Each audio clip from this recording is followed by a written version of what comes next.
week 2 of this ICC Women's 2020 International Winter Series. 5 teams taking part. 2 of them on the field we saw yesterday. Norway returning for the first match. We've got Isle of Man making their first appearance of the tournament. We've got the 2 captains ready for the toss, but first of all, got a small presentation of a pennant to the Norway captain. And it's Isle of Man, I believe, who are going to toss the coin. Heads is the call. So Isle of Man have won the toss. What are you going to do, Claire? We're going to have a bowl, I think, today. Basically, I think it looks like a nice pitch, nice day. Get everybody out on the field all together, work as a team, and hopefully bowl Norway out if we can, or not let them score too many, and then try and put the runs on in the second half. We saw you on the coverage yesterday. Quite a few of you on the bank, keeping a careful eye on the first game. Norway involved. What did you pick up from their performance? Obviously, they're a good team. They worked well as a team, a good unit. We saw some things that we think we can make the most of and try and score some runs through, and hopefully, but just the experience of sitting out there and just watching how the whole thing works was beneficial for us, really. Okay, well, I'm looking forward to seeing you all in action. Good luck with the game. Cheers, thanks so much. Fario, can you come and have a quick word? So, you've also tossed. They've asked you to bat. 36 all out yesterday. Surely going to go better today. I hope so. We all wanted to bat first today. If we had won the toss. Yesterday we unfortunately lost the match, but I believe in my team that if we bat first, we will be much better than yesterday. Okay, well, let's hope so. Good luck with the match, and we'll see you later on in the day. Thank you so much. So, news from the toss, Isle of Man have won, and they've decided to field.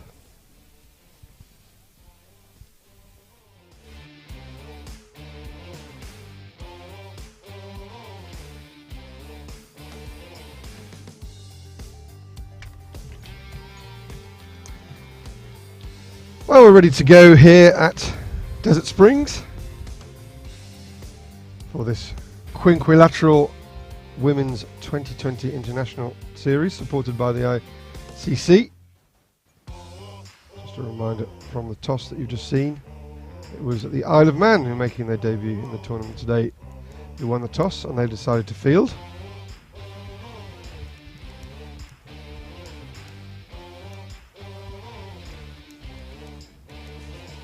My name's Andrew Elliott, and I'm going to be with you for the first match today. More of that in a while. Someone who is going to be a constant throughout the day is my colleague. Good morning. Thea Brooks.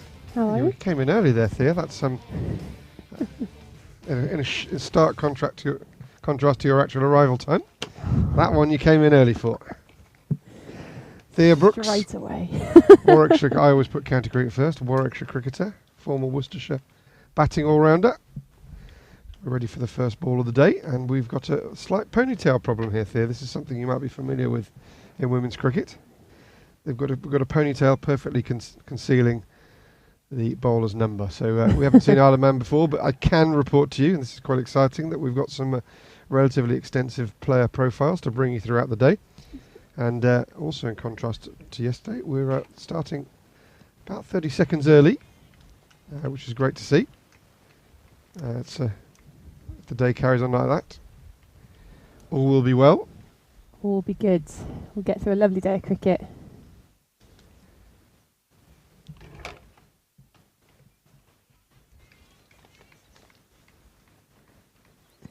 Okay, we've passed information that Lucy is the bowler. Lucy Barnett. We can now see the ponytails out of the way. Lovely yellow number 8, slightly reminiscent the Isle of Man kit of the Spain colours. Spain, of course, our hosts for this tournament, as we see the first run of the day.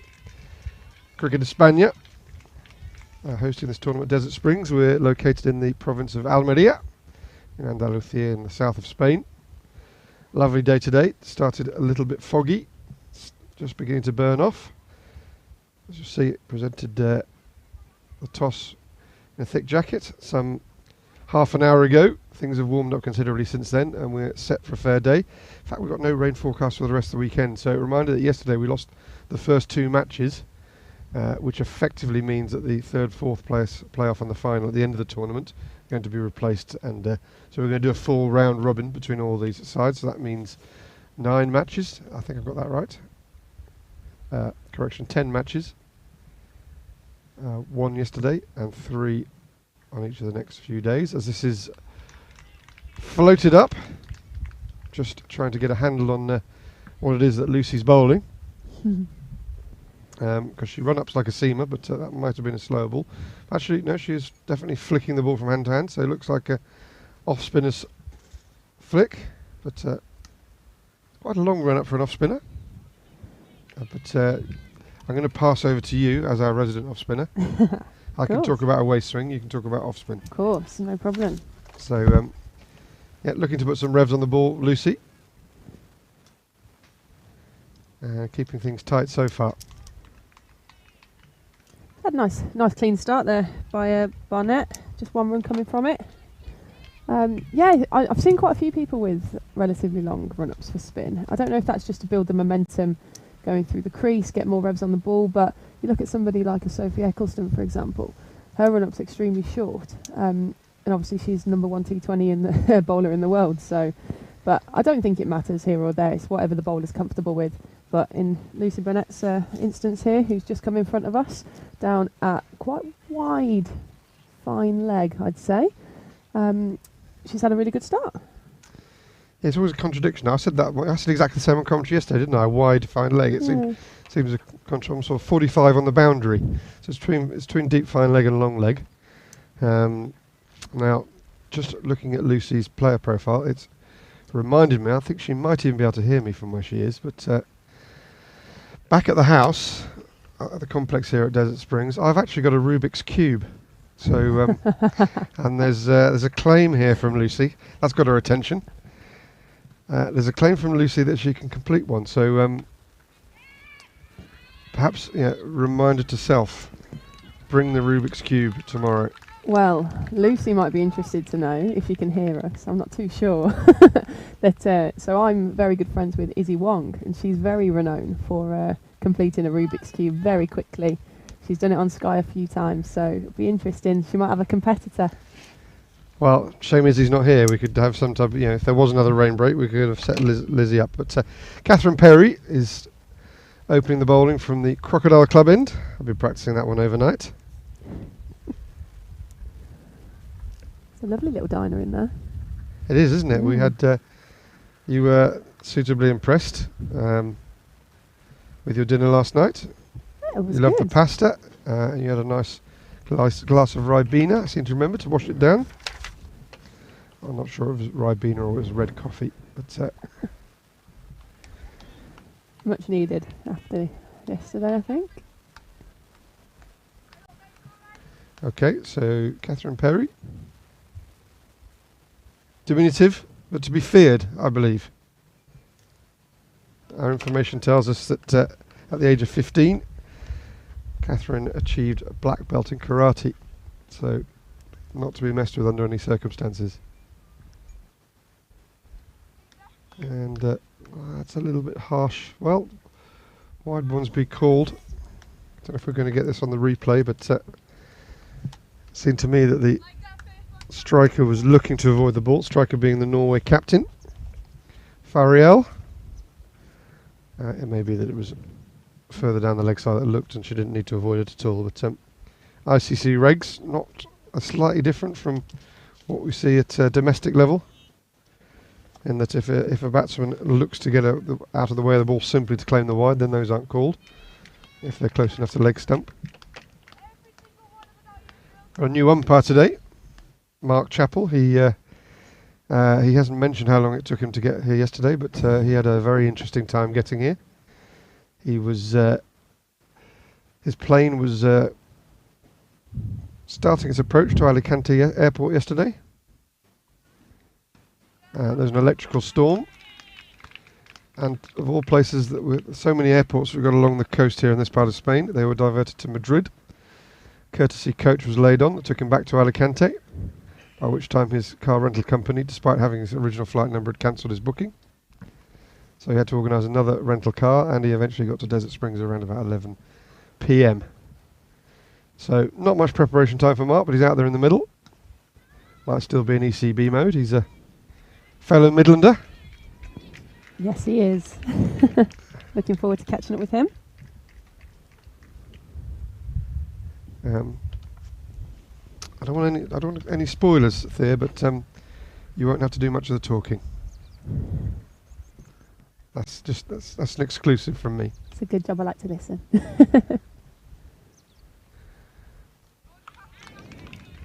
Steady start this from Catherine Perry.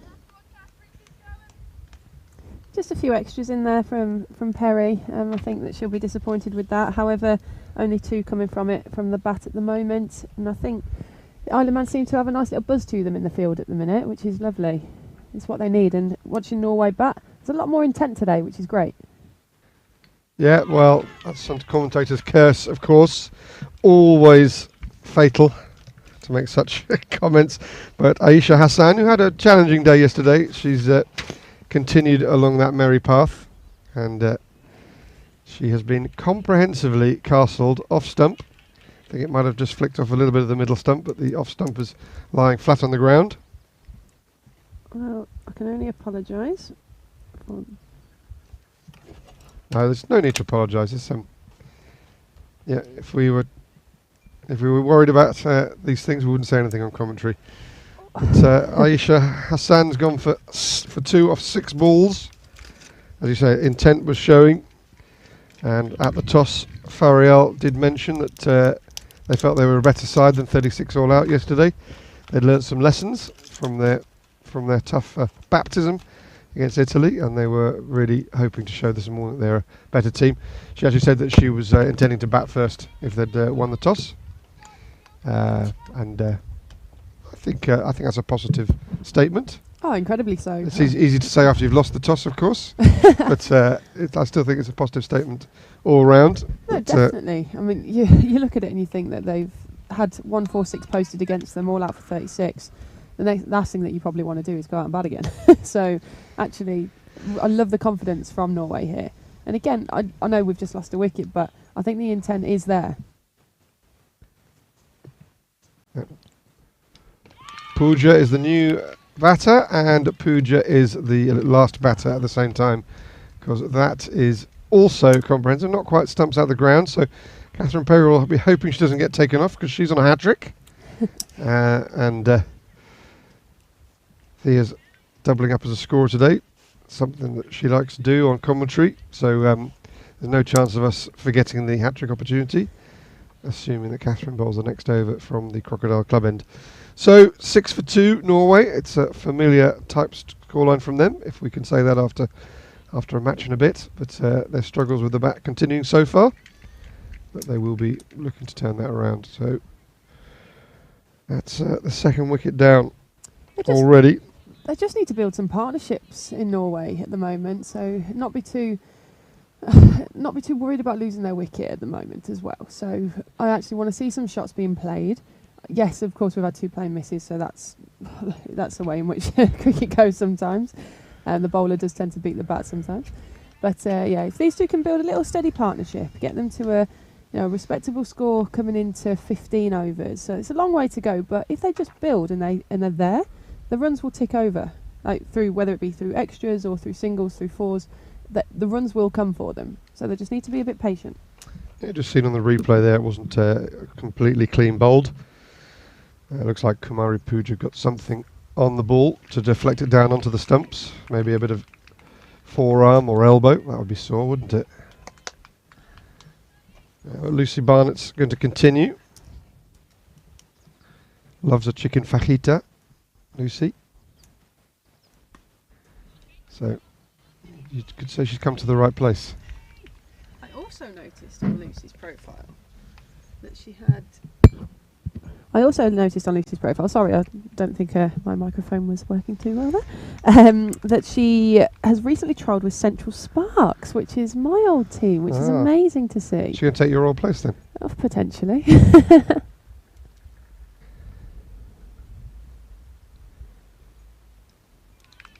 great to see players from across the nation coming together. Like the fact that she's going to the Midlands, she's training, well, trialling with a regional development squad is fantastic, and I hope to see that in more of these girls. And just put us on the picture, Central Sparks, what's their home ground? Edgbaston and New Road, Worcester. So there are two. There are two. Okay. And does that give you an indication of the sort of mix of where the players tend to come from? Yeah, definitely. So the regions... The Worcestershire-Warwickshire connection? Exactly. So the region of Central Sparks is made up of Worcestershire, Warwickshire, Shropshire, Herefordshire and Staffordshire. Good, solid counties. Yeah, very good. They're a very successful team, Central Sparks. Do you say Herefordshire? Yeah. Beautiful Herefordshire. I once went to cover a match between Herefordshire and Berkshire. Beautiful day, lovely ground. Brockhampton, I think it was. Yep, I've been to You Brockhampton. played there? Is it still a beautiful ground? I believe so. A few years since I've been there. Anyway, another good tidy over from Lucy Barnett. And I noticed you pronounce her surname slightly differently from me, Thea. It reminds me of the late great, my hero in terms of commentators, Richie Benno. When all the world was calling the Derbyshire and Gloucestershire batsman and former England batsman Kim Barnett, Richie would always call him Kim Barnett. But I think Richie quite enjoyed being contrary. You must have caught quite a bit of Richie Benno later on in his career as a commentator. See, I hadn't listened to much commentary. So busy if I'm playing. Completely honest. Yeah, exactly. But that's why it's really nice to getting to know this other group of people in this world, which is amazing. So, and I completely respect what they do after having tried to do it and do it now, because it's not an easy job. Well, we didn't do what we said we were going to do. We missed commentating on the hat-trick ball, but it was safely negotiated, so no hat-trick. Of course, the majority of times that someone is on a hat-trick, they don't complete it naturally. Sounds obvious, but it's true. Now, I don't know about you, but the number of times I was on a hat-trick and my hat-trick ball was terrible. I don't know whether I tightened up. It would be some leg side rubbish. You know, it should just run up and bowl what you just bowled the two previous balls. And the body tightens up. It's the same as when you're bowling as a number 11. You just think, you know, taking a few wickets in the top and middle order. This should be really easy. The body tightens up. It's one of the vagaries of cricket, isn't it? You know, sometimes, you know, just doing the simplest thing becomes the most difficult thing. And I don't know about you. I've only managed to get over the line twice when I was on a hat trick. I can't remember with me. I'm pretty sure I have before. You pretty sure you've taken one? I think so. Yeah, that's how much it means. Maybe you haven't. Maybe that's why you can't remember. Maybe I haven't. Oh, they are pretty memorable. This one's tucked around the corner. Lucy Barnett herself, she's busy doing the fielding down at 45 on the line. Oh, I'm just looking to tick the runs over at the moment. Just looking to hit the singles. What I'd like to see a bit more of from Norway is that they play quite a lot very late on the back foot. I want them to come forward more. So utilise that left leg as both right-handers here. Just get yourself down the wicket, head towards the ball, and look to wait for it. Hit strongly through the covers. That was a good example from Fariel there. It was a length ball where she could have been coming at the bowler. Just hung back a little bit on the back foot to an extent, but not even really committed to the back foot either. So just like to see. Oh, and unfortunately that's gone completely wrong. Catherine Perry, she's bowled fairly steadily, the occasional wide, and that one has come out completely wrong and has bounced, if not twice, then 3 times before it's reached the popping crease. So we got no ball and a free hit. So we've got our first free hit of the day. So here's an opportunity for Fariel Zia, the Norway captain, to be really positive. Let's see what happens.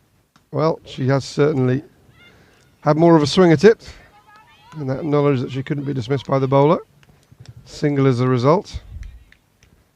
And although she'd have hoped for more, maybe that will just help her to slightly free the shackles. Sometimes that free hit can have that effect when someone's struggling for their timing.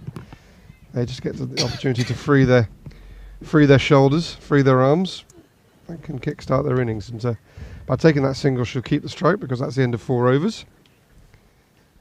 2 wickets lost so far by Norway. Well, she's hit that ball incredibly well. She's hit it cleanly. It's gone through point. So she can do it. Come on, I want to see more. Confidence. You're sounding a little bit like a B&Q advert there.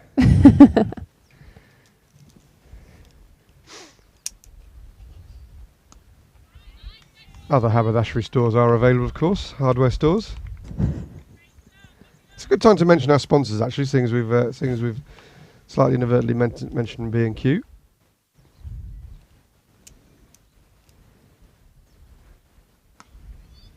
So I've been practicing the main sponsor's name, who's bringing us this coverage via Audiovisuales Murcia. All in one. I hope I've got that one right this time. We've even got the logo on the screen, haven't we? But you can't tell what the company's called just by the logo. That's the tricky thing. And that's actually just been rather tamely. That's actually a very good catch behind the wicket that you've perhaps missed there, Thea, because the ball was just slightly short of a length. Striker rock back. The captain, Fariel, and she appears to have got a tickle through to the keeper. So, as we all know, even with a tickle, they are not easy to take. We'll see this one again.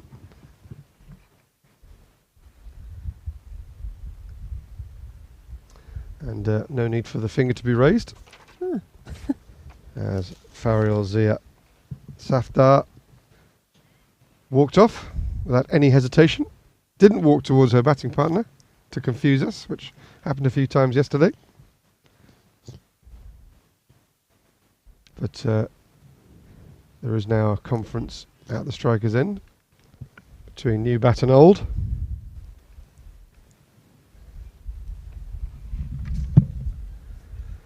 And it's the Norway wicketkeeper, Vijeta Kumari, who's come into bat.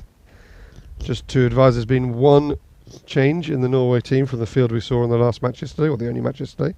Misbah Ifzal has made way for Raksha Sameep. Didn't get a chance to ask Fariel Zia about that at the toss, and whether that changes the balance of the team. Misbah did struggle a bit in the field, perhaps highlighted by the fact that she was wearing a shirt number that wasn't on our sheet, so sort of brought attention to herself in the field by that. And there's a mix-up here. Ball is going to the keeper's end, and yes, I suspected with the fact that the bat was in the air that she was struggling there. So yes, not good signs this for Norway. I think there probably was a single there. I think there was, yeah. I don't think the non-striker was quite ready. Who was the non-striker this end? Well, the non-striker is Ramya Imadi.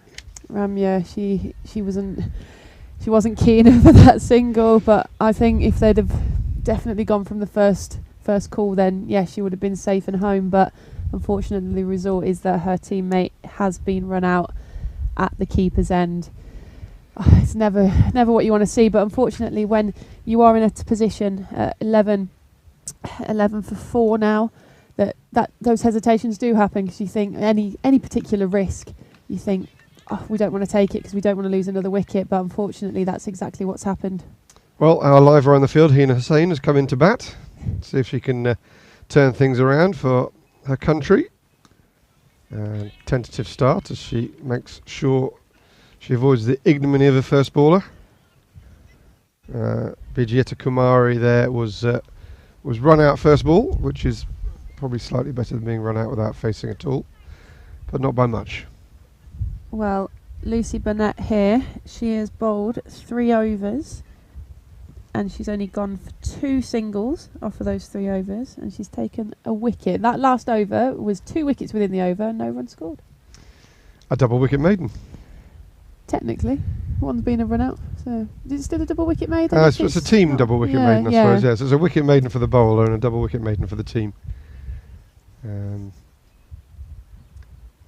She's actually moved a little bit finer because we've got a change of bowling from the Crocodile Club end.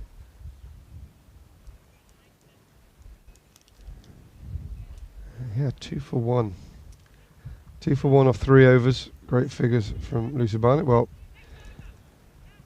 again, we have a slight ponytail problem. I don't know if is that Lucy again in front of us? No, this is number 1. Ah, okay, right. We've got change in personnel. We're particularly keen on because this is the fielder that's close to us. It's actually Catherine Perry, the opening bowler, so she's having finished her spell, she's moved to the other end of the ground. And we've got change of bowling from the Crocodile Club. Well, I was just about to say, unusual run-up and delivery stride, but she's produced a leg stump Yorker first ball, so who's to argue about the technique? It's Alanya. It's so number Alanya. 7 on your sheet. Alanya Thorpe. That's a good cricketing name, isn't it? Fantastic name. Yeah. Alanya Thorpe. I mean, it sounds like she could produce hit records and go out and score centuries for England. Well, she's just had the best start here. Straight bowled, first ball. Let's see if she can continue.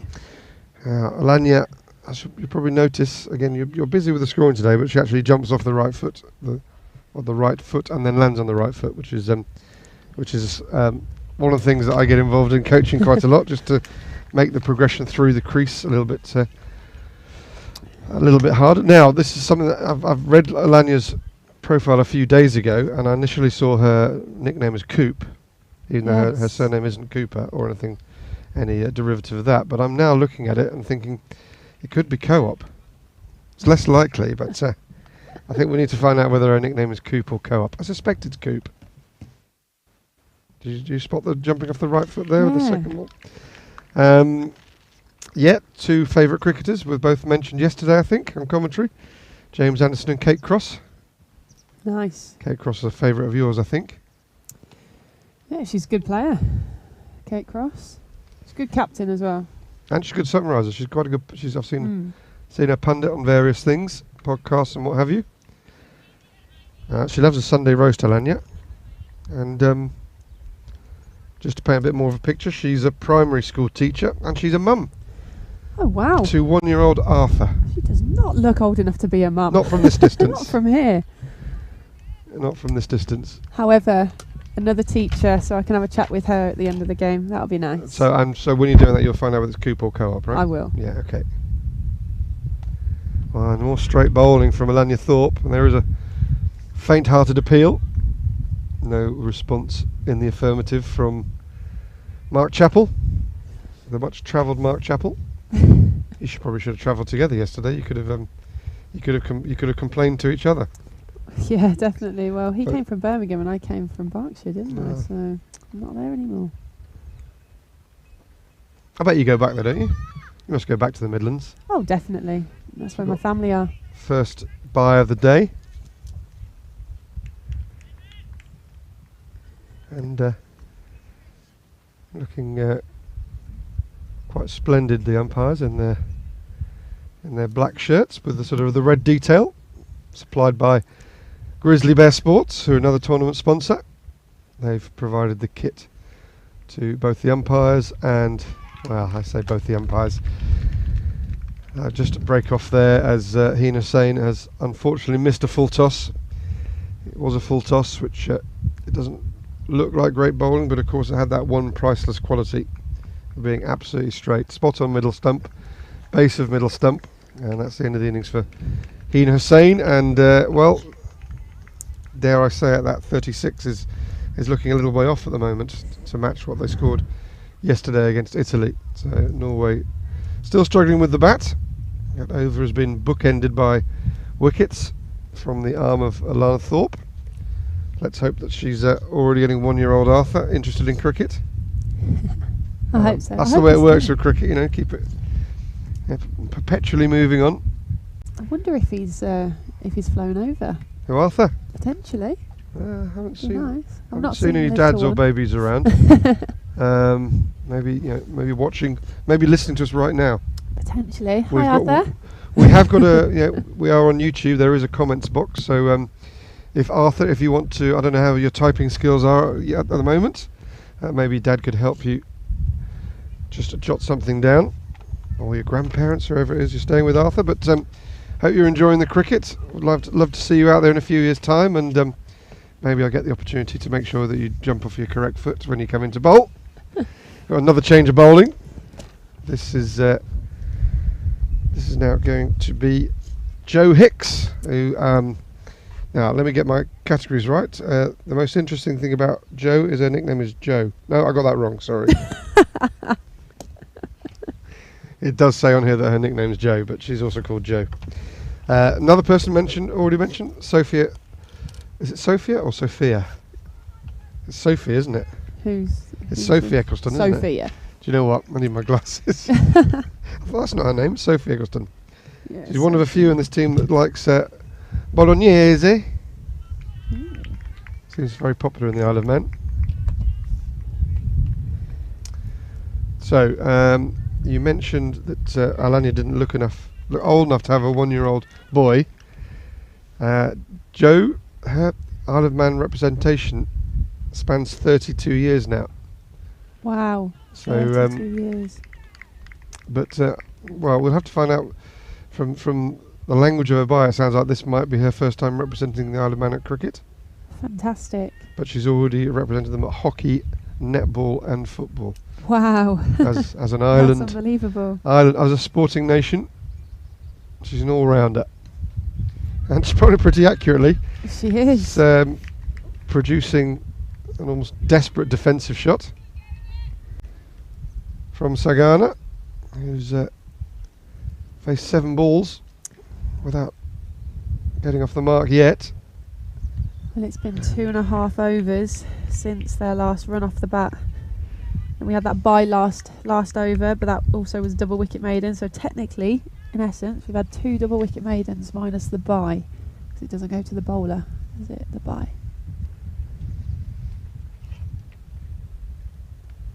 Yes, there's a few caveats in there, isn't it? There's the bye and there's the run out. The but run yeah, out. essentially, it's as far as Norway are concerned, or the bowling team are concerned, they've had a couple of team double wicket maidens. This is looking with 1 ball to go, as if Joe Hicks can produce another one here. It's lovely to see the Isle of Man. It is a maiden. There was thought of a single there. It's very noticeable during while we were waiting for play to get underway yesterday around lunchtime at the Crocodile. I've done it again. The Crocodile Club. You're doing well. It was very much the Isle of Man team who were out in their shorts trying to get the sort of milky drops of sunshine that were coming through the clouds, and you could tell which of these nations possibly sees the least sunshine. Obviously, Norway and Sweden are generally further north, but tend to have a more varied climate. I can imagine that I've never been to the Isle of Man, but I can imagine it's very much affected by being a small island surrounded by sort of a northern sea. Of course, it's in the middle of the Irish Sea. It's somewhere between Anglesey and Northern Ireland. This one from Alana Thorpe is down the leg side and signalled as a wide.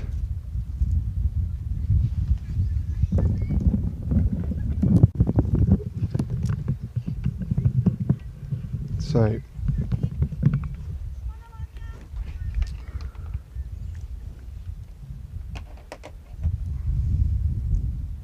Anya Thorpe, hopefully with Arthur looking on, continues. Still very accurate. It's Lopamudra who came in at the fall of the last wicket. It's just as our graphics have just got stuck. There have been a couple of balls in this over. 2 dots so far, and that looks steadfastly like it's going to be a third. So score at 13 for 6. Survival appears to be on the mind of the Swedish batters currently, aware that they are very much up against it with the bat in this series so far, on the short of evidence of around an innings and a half. What I find really interesting is that from yesterday to today's game, we've gone completely the opposite. So the Isle of Man have clearly got a plan, they've got a structure. So they've gone 6 overs out of power play, we're going to put 4 out. The score is 13 for 6. Do they think the ball is realistically going to be going to long on, long off and deep cover? Okay. Yeah, it's a good spot that you make. Good observation. Some call it captaincy by numbers. Yeah, you're allowed 2 out, and then you're allowed 5 out. In this case, they've got 4, so not far off the maximum. And as you say, with the score at 14 for 6 as it is currently,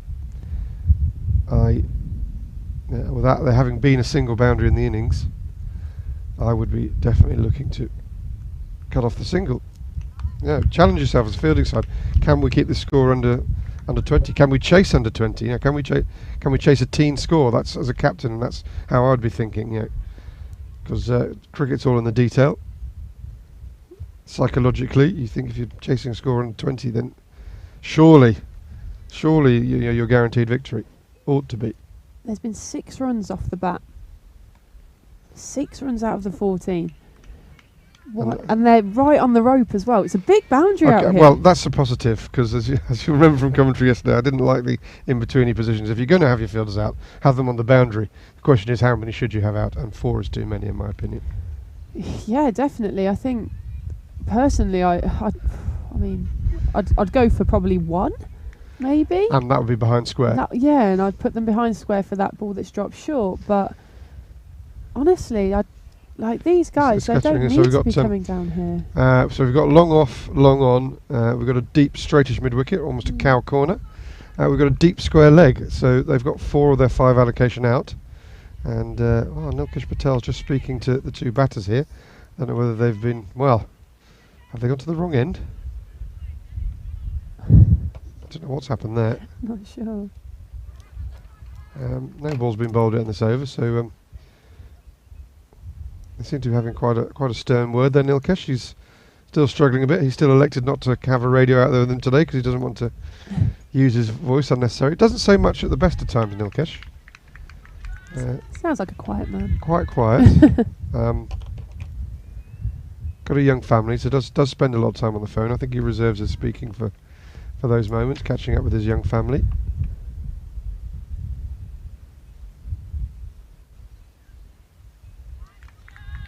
Very difficult bowling to face this, I think. You know, again, going back to similar to, I think it was Pooja yesterday when she was bowling.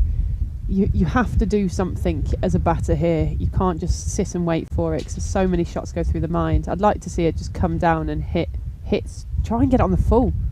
She could do that, but I don't think they're as experienced enough to do that at the moment. So they haven't got that mindset. Survival. Yeah. They're looking at the score. Yeah, and who wouldn't be concerned at 15 for 6? Looking at the score and thinking, you know, we can't afford to get bowled out in 10 overs here. Can't score runs back in the pavilion when you're all out. So a couple of wides, they might be thinking that as well. If we stick around long enough, pick up a few wides. But yeah. So in their second game, after this one, they'll be halfway through their programme of matches. Again, there was feedback up at the Crocodile Club last night. A lot of positive feedback about how much Norway had enjoyed the experience yesterday. They knew they were up against a much better team in Italy. They were largely ignoring the 36 all out and just thinking, you know, what a learning experience it was, how great it was to be out there against a side of the quality of Italy. So there's a lot of positive chat, and Farial was positive at the toss as well this morning. She was predicting better than 36, but the odds look against that at the moment, but you never know.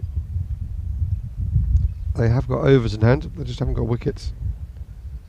6 down. 5 down in the power play, wasn't it, Thea? Oh, I can tell you. They were 6 down in the power play. Oh, 6 in the power play. At the end of the power play, they were 12 for 6. It was the last ball, wasn't it? Yeah, last ball of the power play, they lost their 6 wickets. So that's not a long-term plan. But then 2020 isn't a long-term game. Just hear probably that the wind is picking up. So are the numbers of flies. They've woken up. Good intent from these two here now. So that was a good Good strong shot. Unfortunately missed the ball. However, that's what we want to see more of.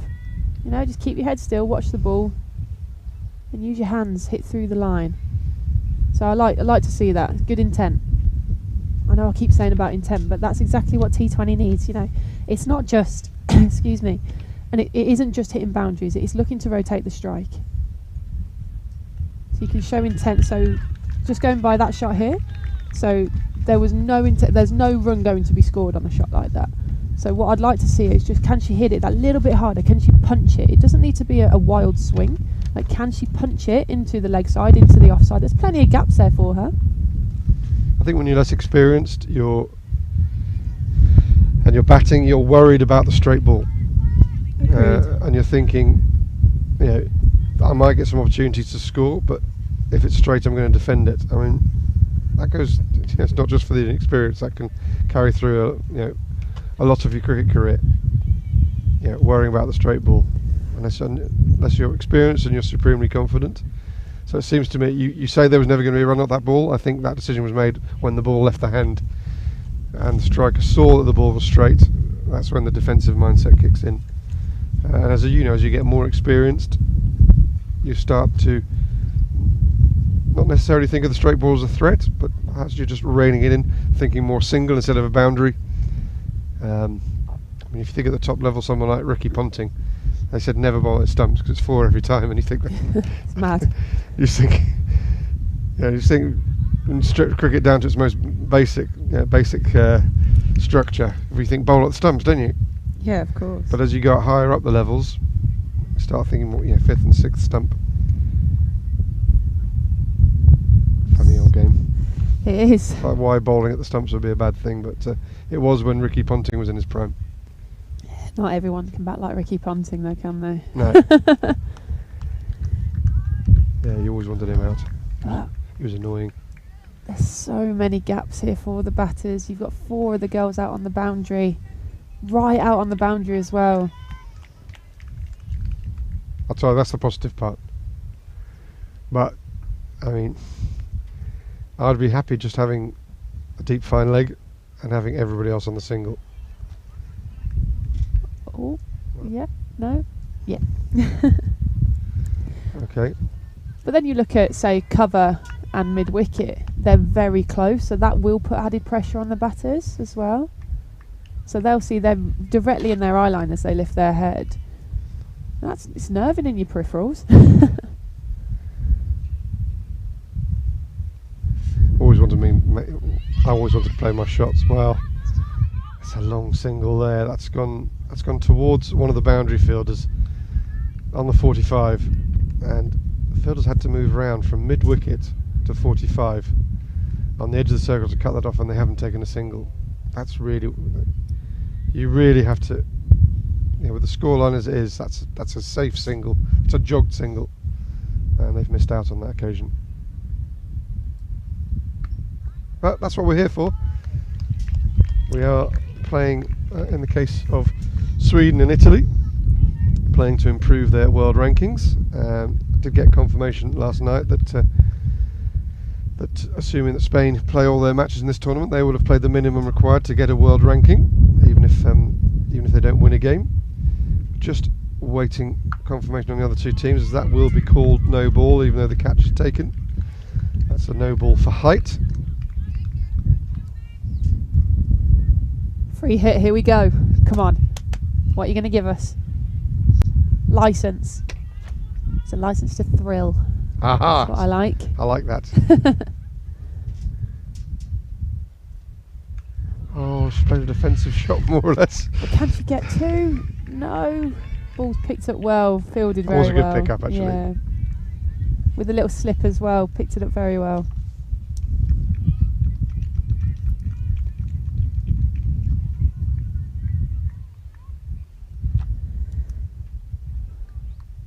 Well, there's the pavilion here at Desert Springs on your screens, bathed in milky sunshine at the moment. Sun hasn't quite completely broken through. This facility, I think, is going to build and build at Desert Springs. I think with events like this, it's going to attract more attention. Going to see more international cricket here. And also, it's a fantastic location for schools as well. So again, going back to myself as a teacher at Wellington College, it's somewhere where we're looking to go as well, and it's such a great location to bring school cricket, because it's, like you say, it's a first class ground it's been played on. It's hosted a European Women's International T20 League and men's. There's a lot going on here, and it's such a lovely environment. The weather's lovely, the pitch is good, you know, good staff, you're looked after well. So if you are thinking about coming out, then I'd highly recommend. It's a good run, good call. As the ball drifts off the pad down to fine leg. Or did she get a little nick on it? Oh, I think she got something on it. Bit of bat. Bit of bat. Can't beat a bit of bat. Yeah, but you're right. I mean, this ground, just to reiterate, it's got one-day international status, and that's due in part to the quality of the square and the length of the boundaries, which have been brought in a little bit for this women's series. Using about. Have you noticed in cricket, well, in women's cricket, it's a 25-yard circle, but they talk about the boundary in terms of metres. It's bizarre, isn't it? Yeah. 22-yard pitch, 25-yard circle, but as soon as they talk about the boundary lengths, they start talking in metres. Another one of cricket's anomalies. Some more spectators slow drifting into the ground. It's a Saturday here in Spain, funnily enough, as it is in most places in the world. Sunday already in some. Actually, probably not quite. I keep forgetting how early it is. Still Friday in some parts of the world, isn't it? It is. Somewhere. Somewhere. Well, on a positive note, we've got these ladies that are batting now. So Sagana and Lopamudra. Am I right there? Ish. Didn't get up at 3 o'clock this morning, did you? Close. Hey, it's all about practice. So they came together at the end of the 6th over, start of the 7th, and they have put on a 13-run partnership. Doesn't sound like a lot though in this game. However, if we look at the scores after the power play, they were 12 for 6, and now they are 25 for 6 after the 10th. Danielle Murphy has come on to bowl. Right arm over, seam bowler. What do we know about Murphy then? Well, we know she likes to be called Danny, but I'm not sure if she likes to be called by her nickname, because her nickname's Smell. It's an interesting nickname. A wide one down leg side. Now, her favourite cricketer is one. I'm a fan of his skills with bat and ball. Not so much a fan of his attitude towards umpires. Has been in hot water quite a few times, getting into contretemps with umpires. Shakib Al Hassan, very, very talented player with both bat and ball. Frontline bowler, can bat in your top 3 at international level.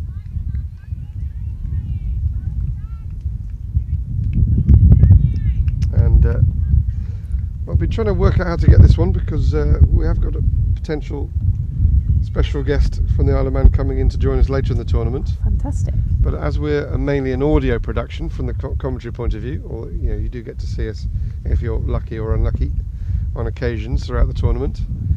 But struggling to get this one onto commentary. But Danielle, she juggles fire. Wow. Her services have already been offered on the commentary, but we can't quite work out how to. I don't know whether she can have it doing while the toss is taking place, whether we can in the have it doing it in the background. Bit of razzmatazz. I'll juggle some fire.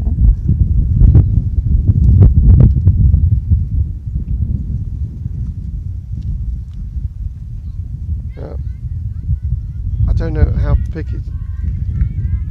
Regarding Danielle's favourite food, sounds like she's not that picky. What does she like? What's her favourite? Well, she'll be very happy here in the Crocodile Club. Fajitas? No, Chicken? All you can eat buffet. Of course it is. All you can eat buffet. Now she might be big in when she means all you can eat buffet. I want a choice of about 40 things. We've got more like half a dozen here, haven't we? Yeah. Quite enjoyed Breakfast it, here, very good. Sort of more or less sort of English style breakfast, hot breakfast. You can pick. I wouldn't know. No black pudding yet. Yes. Contrast to yesterday, you overslept today. Terrible. Something to do with Australia, you told me as you turned up. I didn't really get that. That you were late because of Australia. You were late because of Australia, and not the cricket in Australia either. So come on, fill us in on that one. No, I've just got a friend out in Australia who I like to keep in contact with. Yeah. And I've got an alarm set on my phone for when's the best time to contact them. Right.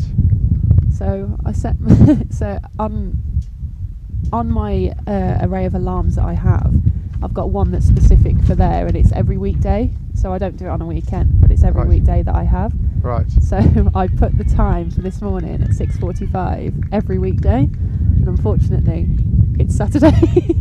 Okay. So it didn't go off. However, I made it for the start. So you don't speak to this friend every day, but you just do it as a reminder if you're going to speak to them. If you're going to speak to them, if you're going to speak to them, then that's the best time. But your body clock didn't react to that. Also, the hours difference as well. Just make sure I've got the right score here before I get told off. And time differences. So England. So yeah, I struggle with 1 hour's difference. So if you'd set it for 7 o'clock, for example, in the UK, it would have gone off at 8 o'clock here. So yeah, you would have been an hour later if you'd set it for UK time. I would have been. Yeah, yeah. I struggle with that one.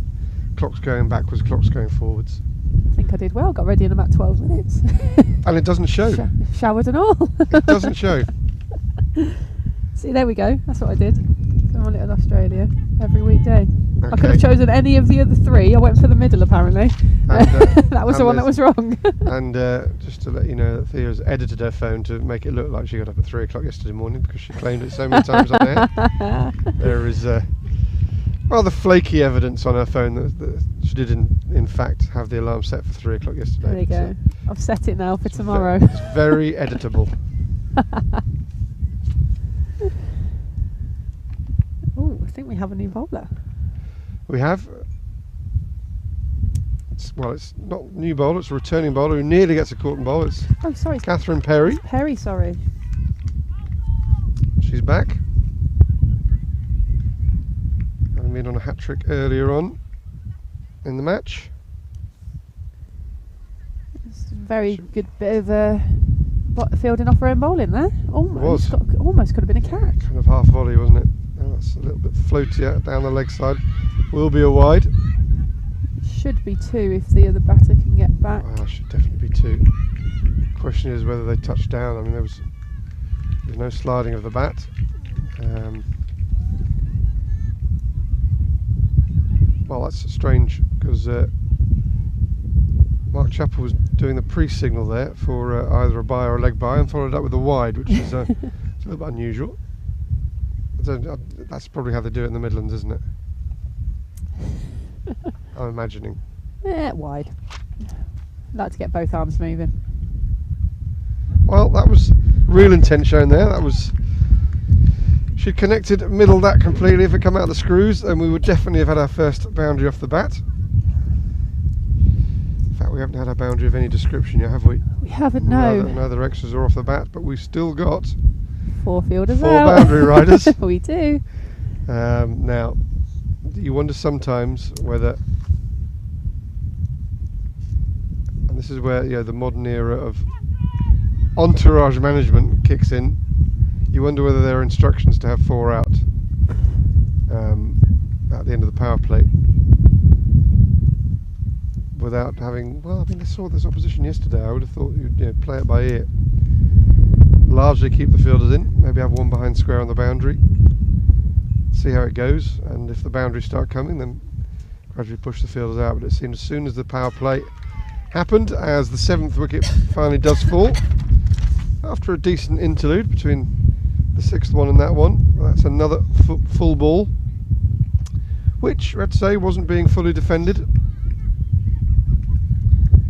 Lopamudra was trying to make something out of that, but I was mindful of the fact that she'd scored 1 run off 16 balls.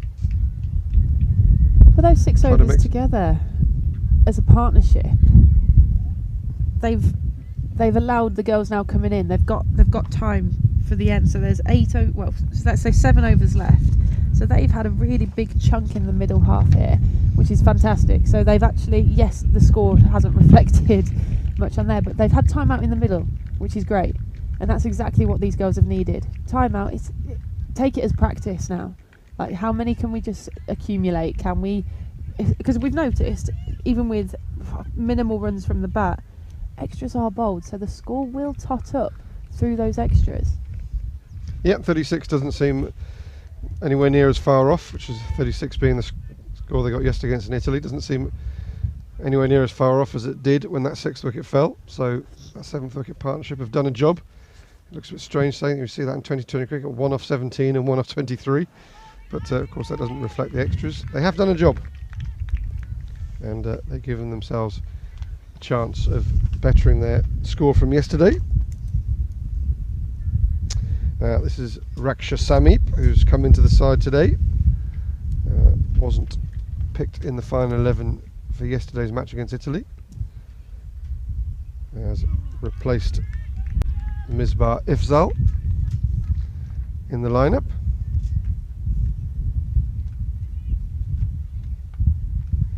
And we're now through 12 overs with the score at 30 for 7 in this ICC Women's 2020 International Winter Series, Quinquilateral Series, Pentagonal. It's been given various descriptions. The official ICC term they've given it is pentangular. I'm not sure if I like that one, but we've got various choices. I'm just going to add on to what you've just said there, because actually the score's 32 for 7, and I'm backing myself here because it says it on the board here. So what they haven't done on the screen, and I noticed it on here, is that on one of the wides that was called, they ran a 2 as well.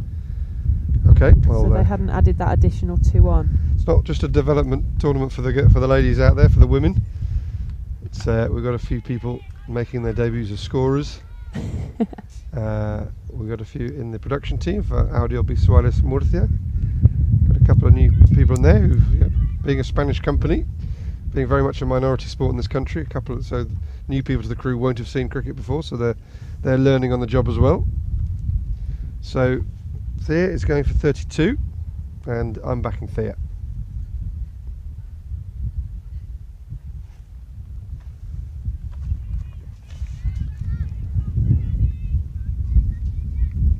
Fortunately, another extra just added to that there. Just trying to work out this bowler. Have we seen this bowler? This is Danny Murphy still. This is Murphy still, thank you. Still juggling fire, metaphorically. All you can eat buffet. No signs of her love of that either.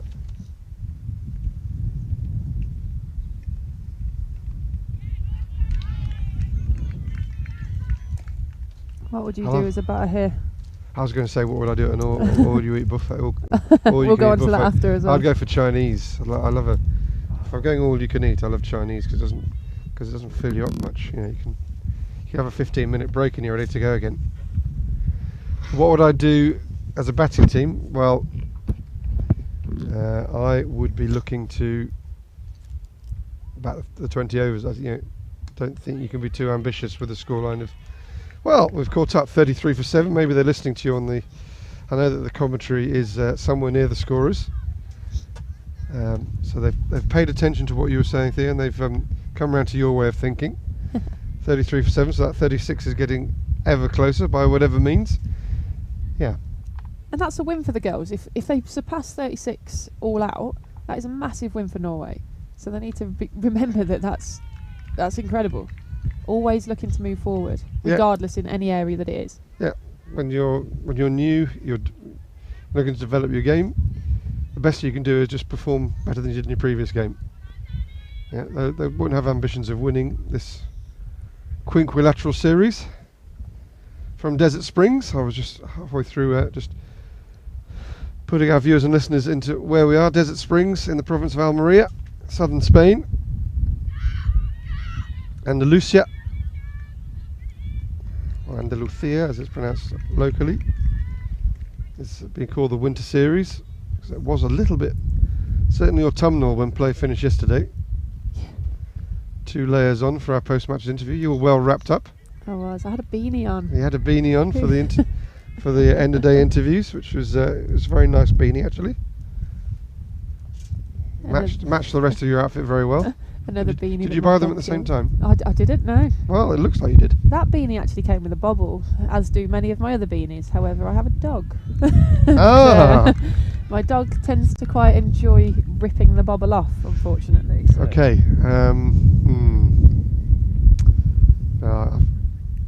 Perhaps some type of leaving the beanie hat out of reach of the dog. Yeah, you'd think that's a good idea. Is that a solution?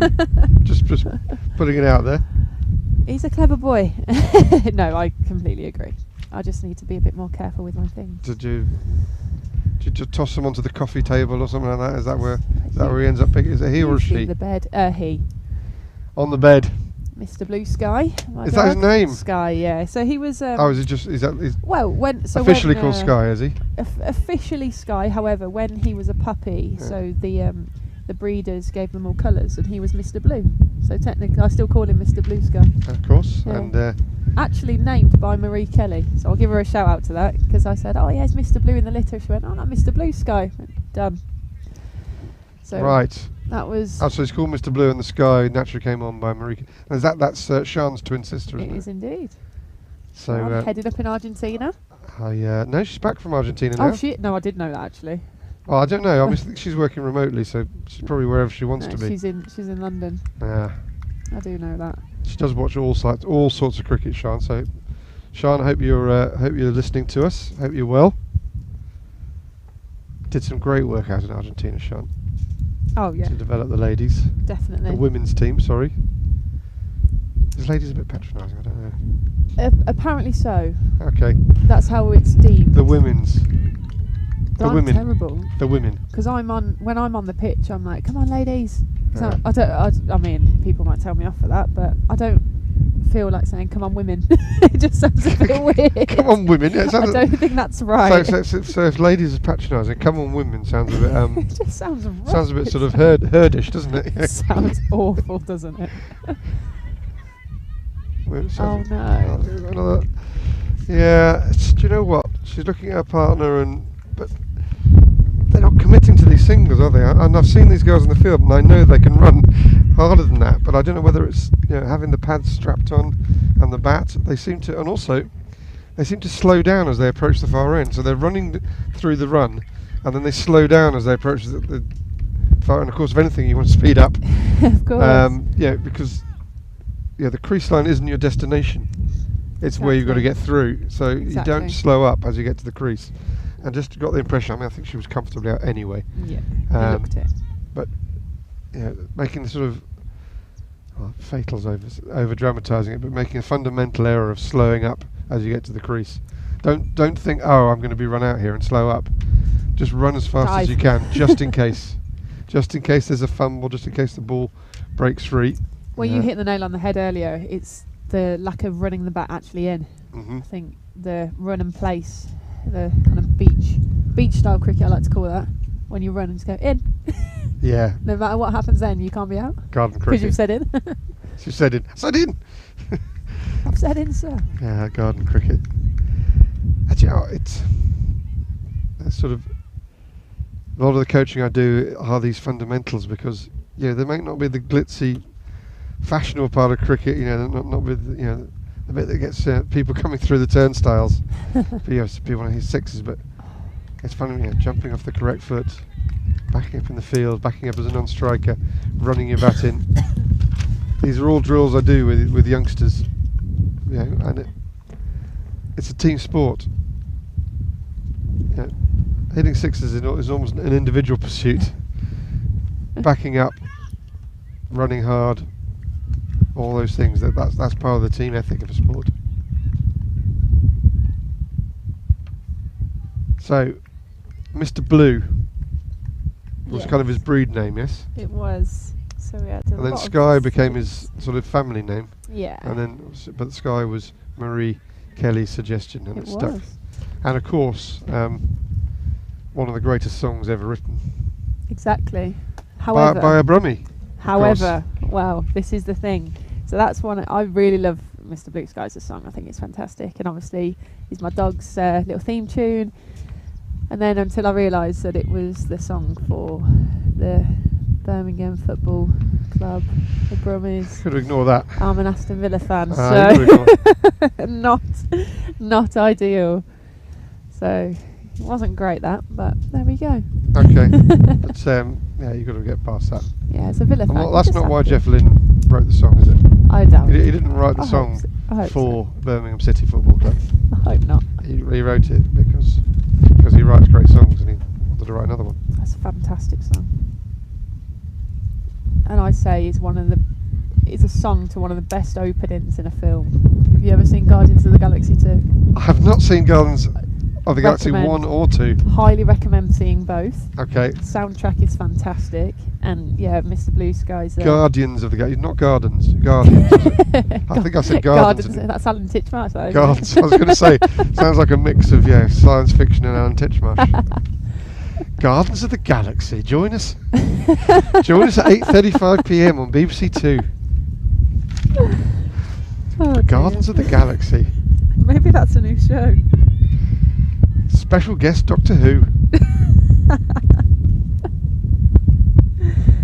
Take a trip on the Millennium Falcon. So, Guardians of the Galaxy. Yeah. So obviously science fiction. I can tell that from the title. Yeah, Marvel film. Ah, okay. So Marvel Universe. Was that Stan Lee? Stan Lee, the Marvel man? I he should was. know from Big Bang Theory, really. Ah, Well bowled. there's another wicket. Well, but the score is on 36, so it's on a knife edge here. The whole situation. Oh, We lost the no. 9th wicket. It's Oh no. It's last chance saloon. As a straight ball is good enough, and well, 2 of 33 balls. That was a struggle, but Sagana has done her job to stay in. No pressure. We need 1 run. Yeah, No pressure. 1 run. Well, I can say that it hasn't got worse already. That's in has the it? bag.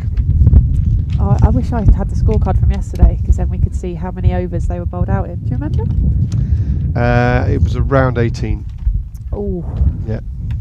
Well, again, looking on a positive, we're in the 15th over, so we've hit that target in the 15th. But again, let's see if the girls can just rotate, and if not rotate, just survive till the 20th. And I hope they do. Cricinfo is going to come to the rescue here.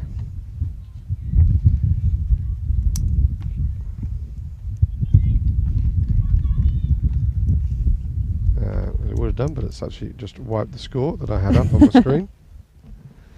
So we will get that up for you shortly.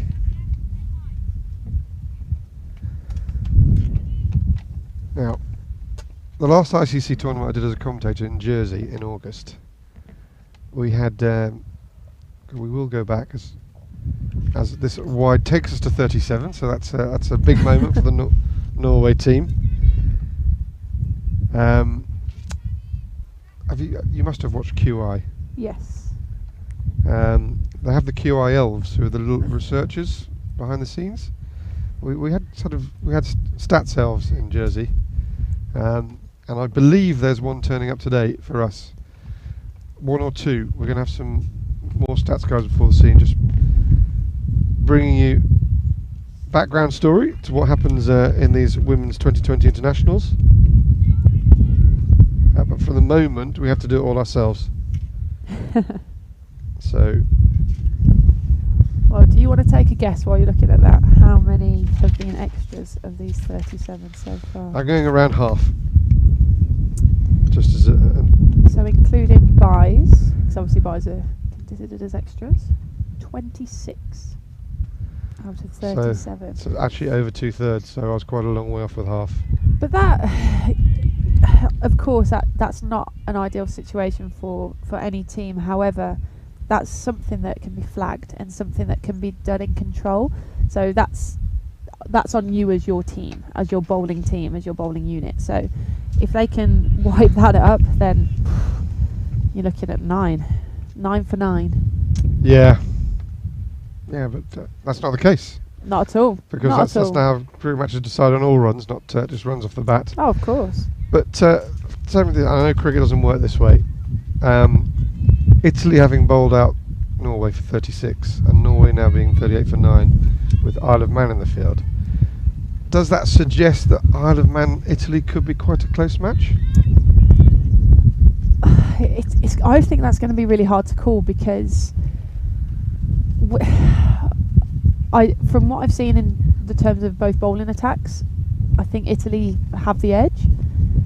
However, I think that Isle of Man's fielding, in terms of their thought process as a captain, as a unit, that there is thinking there. So they have got, right, we've got 4 people out, let's see what we can do. So actually those boundary riders are going to be really critical in the next game. Okay, how many overs did I say yesterday they were bowled out? About 18? 17.4. Oh, so yes, nailed it in the 18th. In the 18th, yeah. We will be getting back to you. Oh, it's got quite a long way down. So 2 more, gets them into the 40s. Little tiny steps, baby steps. Right, I don't know if we're going to have to, of course, this innings could end any time, but Guardians of the Galaxy, Marvel Comics, which I think Stan Lee was the founder or the brains. Actors, star actors, or is it animated? So star actors. So you've got Chris Pratt's in there, Okay, which I find really bizarre because my sister's fiance is called Chris Pratt. okay. Which is quite amusing.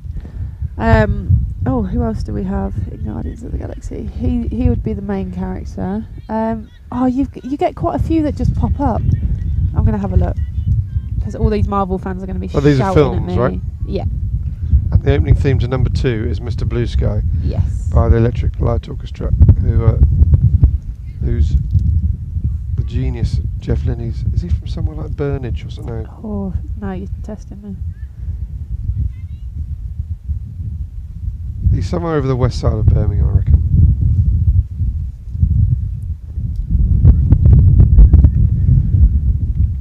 As we get another wide. So, he's already added half a dozen, this 10th wicket pair, and you never know in cricket whether that will be significant. Oh, excuse me.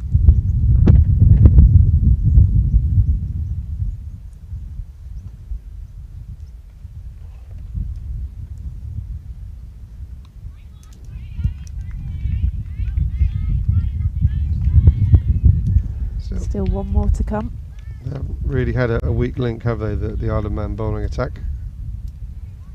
They haven't. Been a few wides.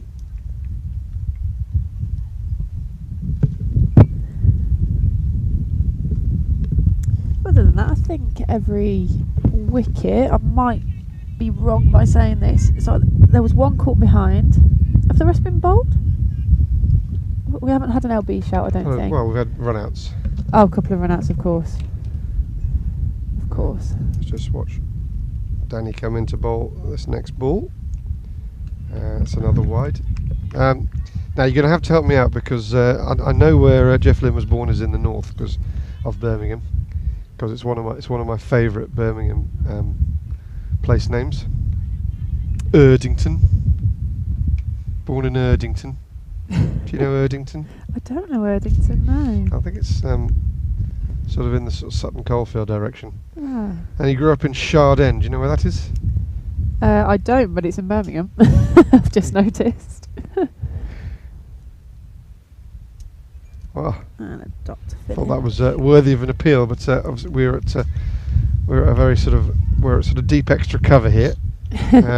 So when that hit the pads, I was expecting an appeal to go up, but not the case. I think it was more of a let's get out the over for Through 15, let's get yeah. it through. Yeah, been a few wides in that one. So 43, the score has raced along to. And actually See, the thigh is getting a thorough rub after that impact.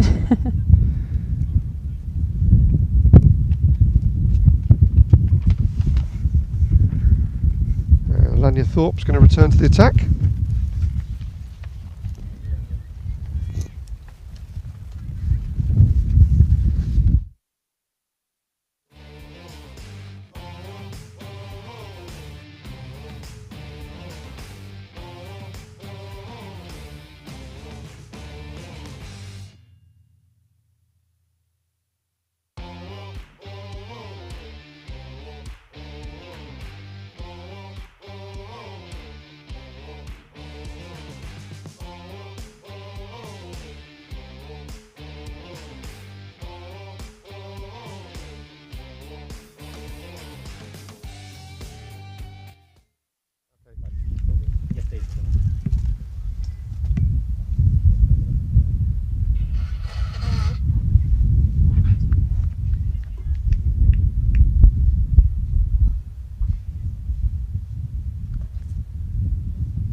Stop. Oh, there's a break off there. We've been switched to high wind microphones. Ooh. So I didn't know they were available, but so with a little pause in commentary there. The wind is picking up here in the south of Spain at Desert Springs, so we've been issued with high wind setting on our microphones, so hopefully that will mean you'll be able to hear us better for the next section of play. Winter is approaching here, of course. It doesn't quite feel like it. I was going to say we're both in shirt sleeves, but you haven't got any sleeves at all. There. I know, I went all out. I've packed for the summer. Brave. Oh, it's a full toss. Massive cheer from the team on the bench. Fantastic. Great running as well. Notice the fumble. Come back for two. I think that's the first two of the game. Amazing. You can tell from the crowd, from the teammates on the side.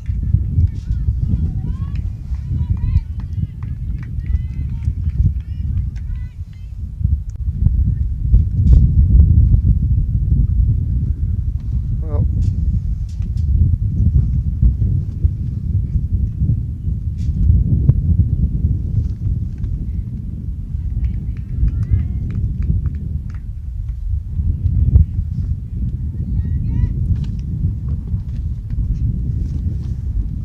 Too early for a prediction score?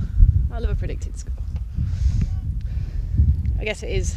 It is and it isn't, isn't it?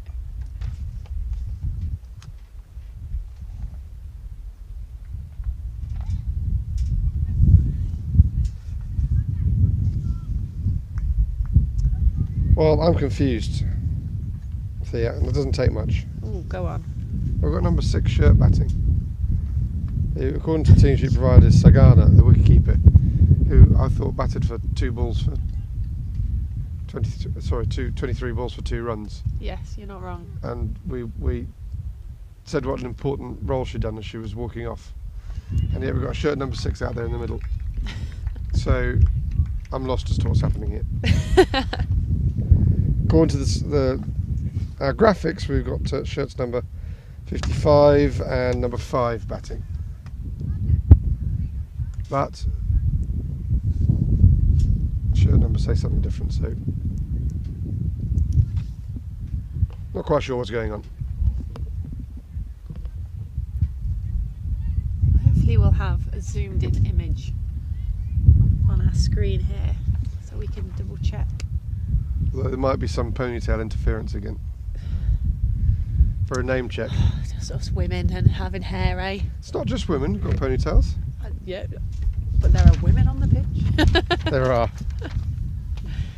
Right? No, I agree. Completely agree. Ponytails very much the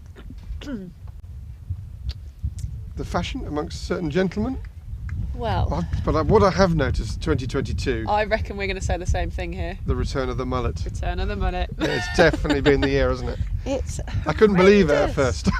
Honestly. So sitting on the fence there, Thea, I suspect you're not a fan. Oh, Oh, it just looks awful, doesn't it? I've seen so many of our students at Wellington. Oh, they've gone rogue, and I can't even explain. Well, I mean, we can fairly accurately pinpoint the last cycle of the mullet to Ian Botham in the 1980s. Yeah, of course. Ian Botham, of course, I understand has got a property here at Desert Springs. Hope I'm not breaking any confidences. That's a big place. You won't find him. Saying that, we've got the return of Lucy Burnett. Or Barnett. Barnett. I don't know why I'm going Burnett. Well, that's like a BUR, isn't it? Burnett. Burnett. Yeah, why? I don't know. If it's BUR, it's Burnett, but if it's BIR, it's Barnett. I mean, it doesn't make sense, does it? I don't know. Yeah, if it was BUR, you'd definitely say Burnett. No, or would you say Burnett? I'm saying Burnett. Yeah. But if it's Barnett. A, it's Barnett. I reckon Okay. it's Barnett. Anyway, she's bowling off spin. By the by. She's still our resident Rubik's Cube expert. And her figures are fantastic. 2 for 1. Going into a 4th over. I might see if I can send one of the elves to retrieve the Rubik's Cube from the house. We won't have time to go back. Maybe the head groundsman. We've got commentator's house here on Desert Springs. All things catered for here. Well, same shot is being played here, and the same result is being achieved often.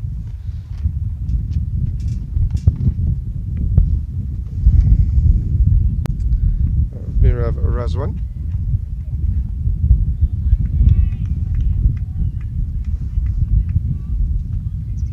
Correction by Sarah Ifsal.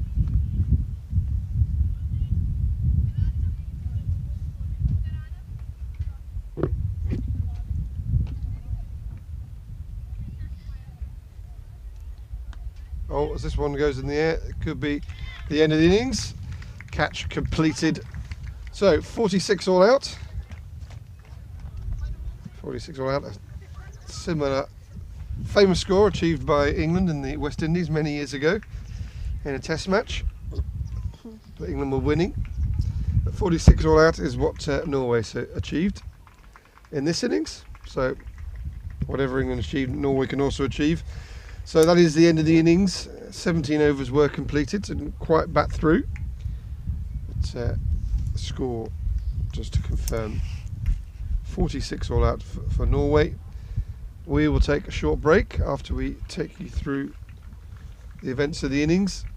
Just see the close there.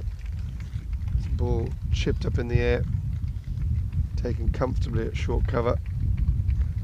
So, step in the right direction. 36 yesterday for Norway, it becomes 46 today. They'll want to keep improving.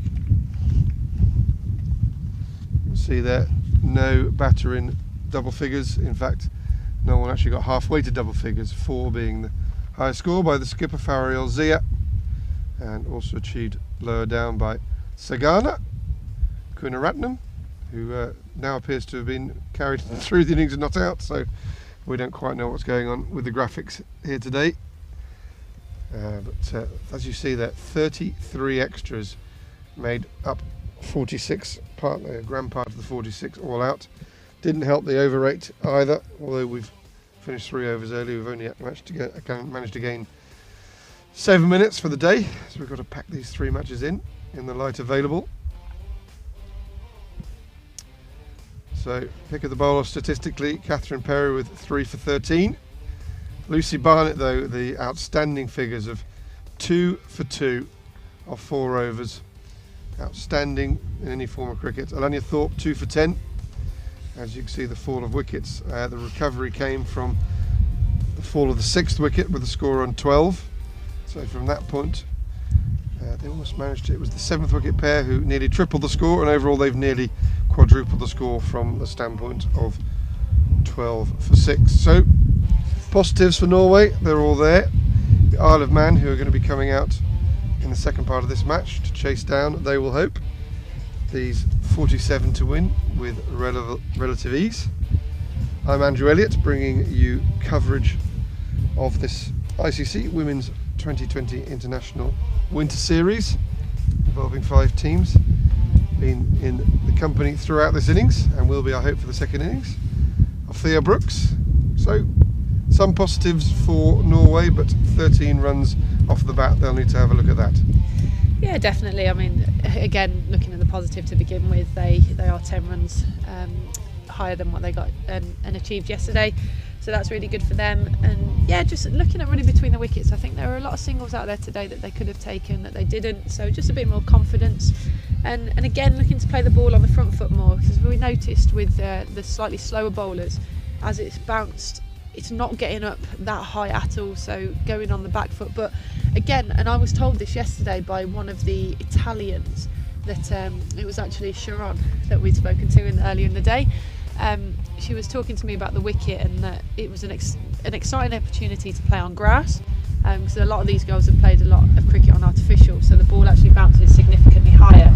So the fact that they're coming out on grass, getting used to that differences with the pitch of the ball and where it's bouncing, that's probably why they are sitting back a little bit. So hopefully we'll see them come forward, especially with the Isle of Man. They've seen obviously what the pitch is doing now, so hopefully we'll see them adapt accordingly. Yep, we'll see what comes up in the second innings. We'll take a short break and we'll be back with you.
It is going to be an interesting game.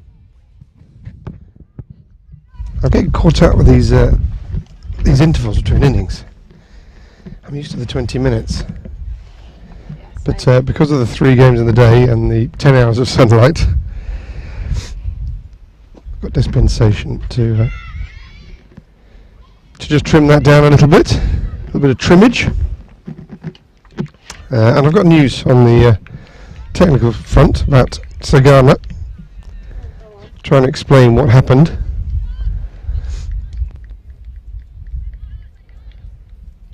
During that first innings, is the scorers team mixed up. They actually brought up the ponytail excuse as well. They mixed up the outgoing batsman and the incoming batsman. So Sagana was never dismissed.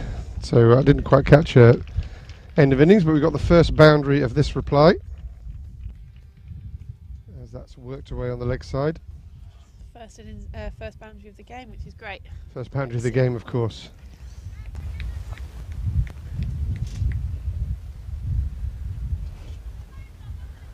First boundary of the game, signalled by Nilkesh Patel. And just regarding Nilkesh, I've got some exclusive news. Oh. But Nilkesh is still feeling under the weather from this chest infection, throat infection that he's got. And he's going to take a break for the next game. And that means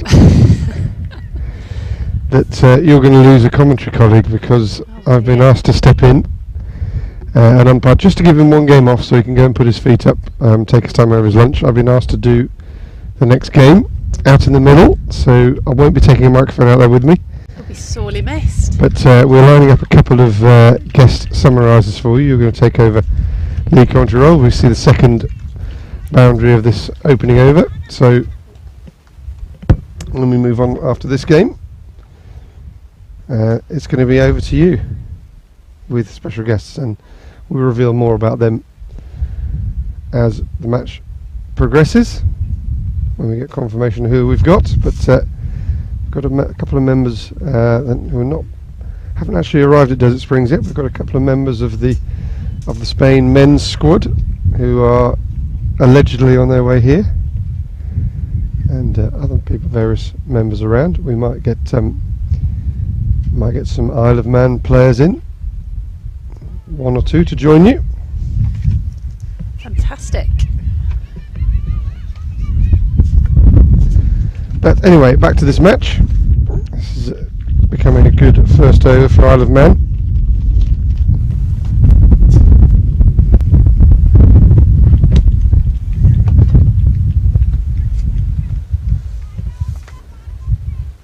Already reached double figures with 1 ball to go. Oh, I think that's over. Kim Carney doing the majority of the scoring in that over. She's hit 8 of 3 balls, and Lucy Barnett doing the rest of the scoring.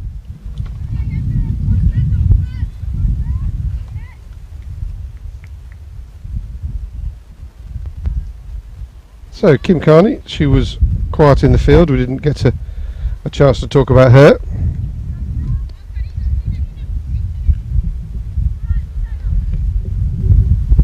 Well, my mother and her would get on very well, because her 2 favourite cricketers are my mum's 2 favourite cricketers. Can you remember who they were from yesterday? Jimmy Anderson. Yeah. And the other one, Butler. Yes.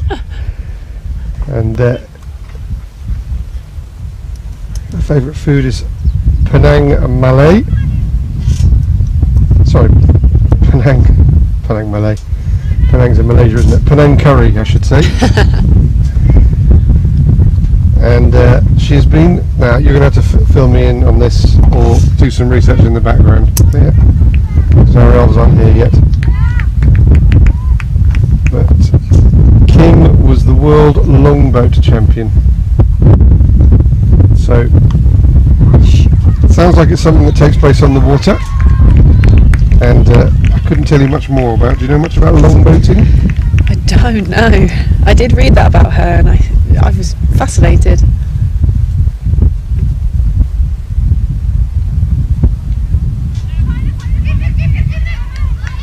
Well, world champion at anything is impressive. Oh, for sure. Even if you're not quite sure what it is, it's still impressive. And I'd be happy to be world champion tiddlywinker or something like that.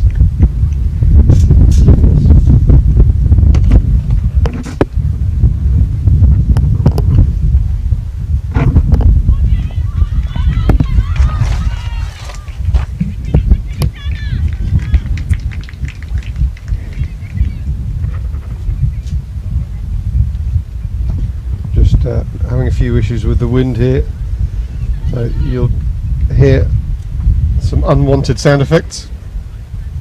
Just the wind's really picking up on a breezy day here. I'll tell you what, it was actually it wasn't just your 3 AM start. The breeze yesterday, the constant breeze yesterday, was exhausting. I struggled to make it to dinner. I made it, of course, as we see another boundary. This time from the bat of Lucy Barnett.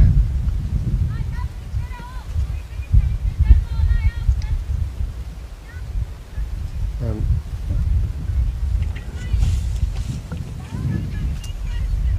was watching Barnett. Sorry, correction, that was Kim Carney. Oh, Carney. I was watching Lucy Barnett warm up earlier, and she just looked really good, really solid. Lovely straight back path. Yep. Opening the batting, we have a couple of these yesterday. Opening the batting and opening the bowling.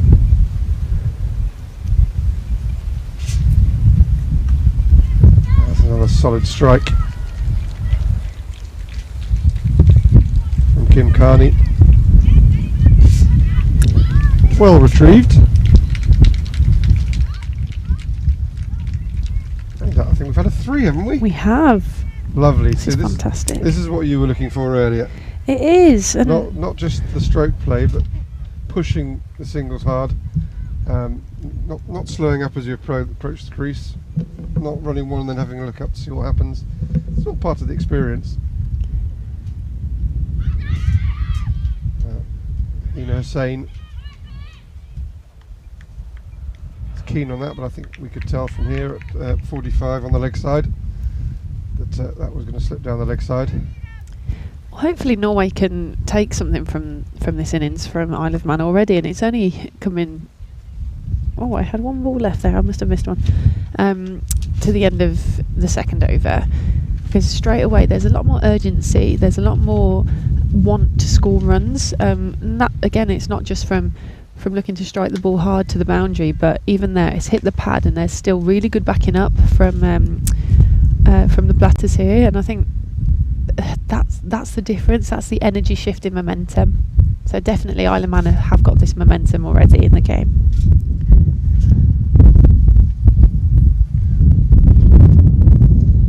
Farid Alzia will bowl again. The Norway captain. A lot on her plate, as indeed we have with the amount of wind.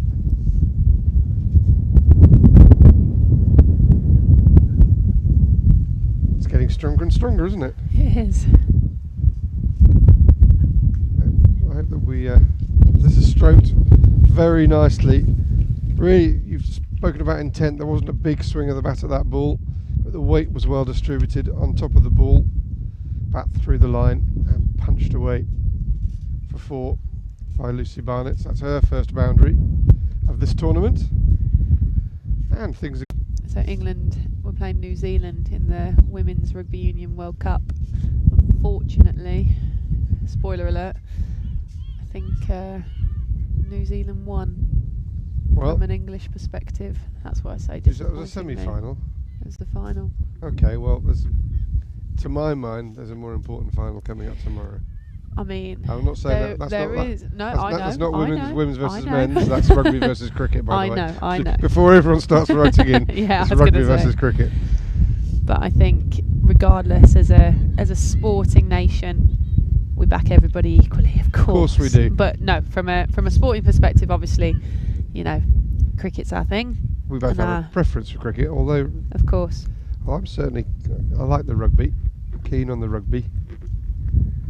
I just don't know as much about it. What a year it's been though for sport. The Lionesses hitting the World Cup final in the rugby union for the women, World Cup men, the T20s. It's a great strike. Oh, that's threaded through. That's coming down just to our right. And well, that one's reached the pickets, which we don't see that often. Aisha Hassan chasing in vain. She's had a quieter match today.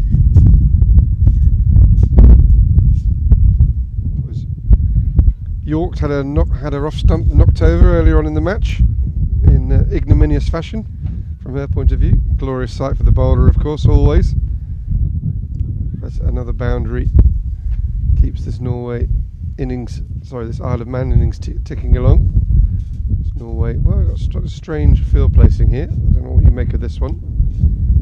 We've got a mid off, and we've got a wide. It's not a long off because it's in between. We've got a mid off and a wide deep mid off. What do you make of that? Is that chasing the ball? That's exactly where the previous ball went, wasn't it? It is, and that's exactly what they've done. Yeah. Unfortunately, it is a bit of ball chasing. It's a bit of panic. You know, the ball's been hit here.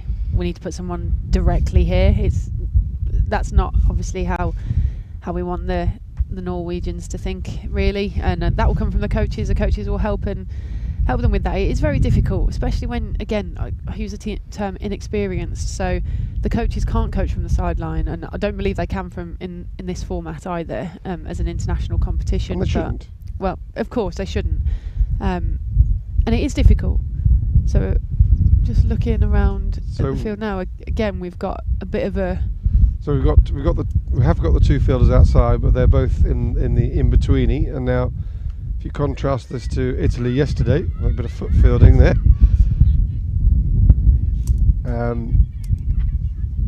I would say, if anything, Isle of Man are hitting the ball better than Italy did yesterday. So I would say this is very much an opportunity. If a ball goes either side of these two in-between fields, it's going for 4. So you're not giving them the maximum opportunity to cut off the boundary, get them back on the line. Yeah, this isn't timed, and one of those fielders will cut it off, so they're never going to cut off a single there, so why don't they just go back on the boundary?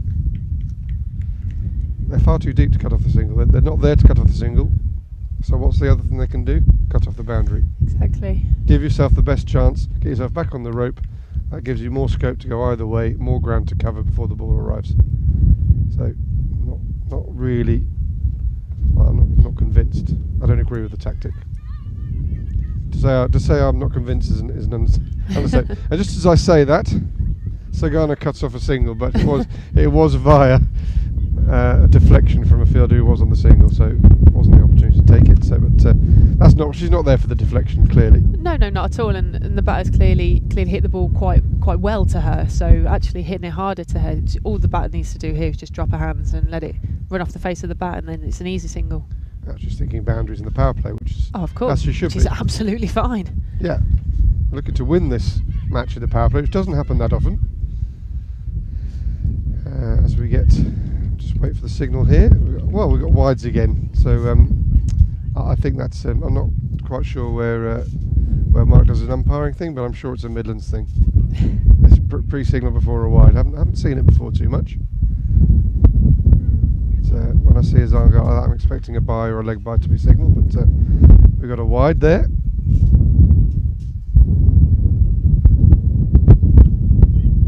So this one is struck very firmly.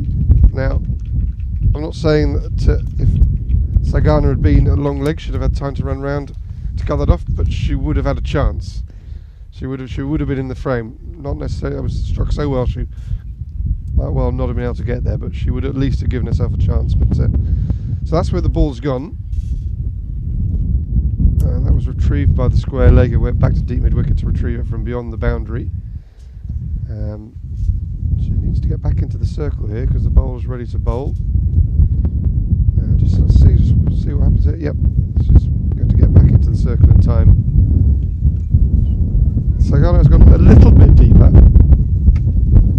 And has given herself a chance of cutting this off. In fact, it's cut off by the ring fielder. But again, she's dropped back 5 yards. That's unlikely to make a difference. Let's just get her back on the line. You can tell it's one of my things. No, definitely. But what they haven't done as well is they've not noticed that the ball's gone there 2-3 times, Yeah. Twice to cross. Well, the we don't want to boundary chase and the that. ball, but No, when it not goes at there all. 3 times, Yeah. it's different to it going there once and you're putting a fielder where the ball's just gone. It's very different. So it's not hard to drop someone back now. 'Cause it could have almost But gone there again. But Seagal's now gone 5 yards wide, and I'm not sure if that's the captain's instructions or that's her making up her own mind because of the way the ball's going. But this is where you see the inexperience creep in, that you're moving 3 or 4 yards because you think the ball's going to go there without your captain telling you, rather than the captain saying, right, I want you all the way back on the line and I want you at long leg. It seems like the fine leg has gone back inside the circle there, where she was just outside. She might not even be quite in the circle. I think she's just a bit deep. So she's gone in closer. The long leg, who isn't quite at long leg, has gone back deeper. And it's just a slightly muddled thinking. But the more and more you play, the more and more you identify this as a fielder, as a captain. Of course. And we haven't got the answer to everything, but maybe they'll listen to this coverage later and they think, well, actually, if we did have our fielders back on the boundary, then we might give ourselves an extra chance. Meanwhile, all of a sudden, it's 3 runs to win, 4 overs completed. That's rather rushed up on us with everything that was going on out there. So, small target. It has, however, on a very positive note, and from watching the Norwegians bowl yesterday, there were quite a few extras, but in the first 4 overs, they've only conceded 4 extras in terms of wides bowled. Again, the batters ran a 3 on one and a 2 on another, but... Well, Lucy, I think that's Lucy, no, that was actually Kim Carney, winding up there to go for the winning hit, just got an inside edge and the single. So she's passing it over to Lucy Barnett to potentially pick up the winning runs. 1 here to level the scores and 2 to win. Now, is that going to cause a change in the field? We've got the one floating fielder out at, well, it's not extra cover and it's not deep extra cover, it's, guess what, between the 2. So that's kind of where Lucy Barnett was aiming, but got a sort of thick inside edge on it down the pitch, so she was looking extra cover, but just managed to drag it back down. Well, I'm looking forward to watching Isle of Man Italy, I think now. I think we've seen some incredible strikes of the ball. That is a glorious shot to win the game. That is stunning. Straight down the pitch. Had various people, umpire, bowler, well, umpire scattering, bowler getting across in vain. 4 runs a result. That's a comprehensive victory by the Isle of Man by 10 wickets. At the beginning of the 5th over, just 4 overs and 2 balls, 4 overs and 3 balls to win that game. It does give us some unexpected free time, so we got longer than we imagined. I thought I was going to be dashing off to umpire the next game, but I've actually finished over an hour early, would you believe? So first things before we have a look at the stats, there will need to be an approach made to various parties as to whether the next game will change its start time. Would make sense to, because we do struggle with that light at the end of the day. So when we go off air, do bear with us. We'll either bring you updates on the screen in the form of a graphic, or we might surprise you with an early toss for the next match. But well, we saw the minimum possible number of Isle of Man bowlers, and we've only seen 2 of their batters, so there's still players we haven't seen a lot of, but they'll see that as a nice problem to have. Definitely, I think they've really put a stamp on this competition with that win, Isle of Man. So I'm looking forward to seeing what they bring later in the competition, especially with the fierceful Italians that are just walking around the boundary now as the players come off the pitch. Prowling. Yeah. prowling. They'll feel that Isle of Man have done a good job on Norway there, but so did they yesterday. So Yeah, I that don't set think it up. they're worried. And let's not forget that we've also in the next match we've got Sweden against them, the two sides that currently have a world ranking. Yeah. Sweden's slightly higher at 26 than Italy's 30, although there's some thought that Sweden have played a lot against Norway and Denmark, who perhaps slightly weaker opposition. So there's some thought that the comparative world rankings might not actually reflect the reality. We're going to see in the next find match. out. So it's set up nicely, and you're the one who's going to have to describe it all because Perfect. because Look forward to you're it. going to be the head honcho. You're going to have some. You're going to have a guest or two joining you, but Amazing. with a couple of life stories. Oh, fantastic. So we're going to we've got a little extra time to line those up for you. Lovely. But back to this match, Norway. Well, I'm going to accentuate the positives here. They did better than their 36. They went 10 better today. With the ball, actually there weren't too many extras. I know we only saw 27 balls, but there were vastly reduced number of extras. I think there were a couple of wides. Yeah, not too many. Which went for runs also, but and there was one leg by. Yeah. 3 wides I think in total they bowled. Perhaps you could. So four wides bowled, but one of which was 3 wides and one of 2 wides. Okay. So yeah, explain that to someone who doesn't understand cricket. There were 4 of them, one of which was 3 and one of which was 2. I know. Yeah. So Sorry. it's okay. I know exactly what you mean, but it's sorry to all those non-cricketing fans. to the beginner, to the casual observer. Well, I will explain then. So when a wide is bowled, so the batting team are awarded 1 run. However, if the wide is bowled and the batters are able to run on this delivery, say if they ran 2, then that would be an additional 2 runs to that 1 run they would receive from the wide. And that particular instance is known as 3 wides. Exactly.